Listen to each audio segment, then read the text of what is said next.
Hello! In this video I will show you how to install Firefox browser on Realme 14. So you have to start by opening your Google Play Store, then click on search bar and type in Firefox.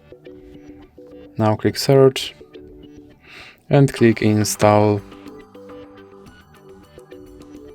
Now you can click open and then click agree and continue. And now you can select your default browser, or you can click cancel and you can add Firefox widget, or you can click not now. Here you can sign in to your Firefox account, or you can click not now. And now you can turn notifications, or you can click not now again.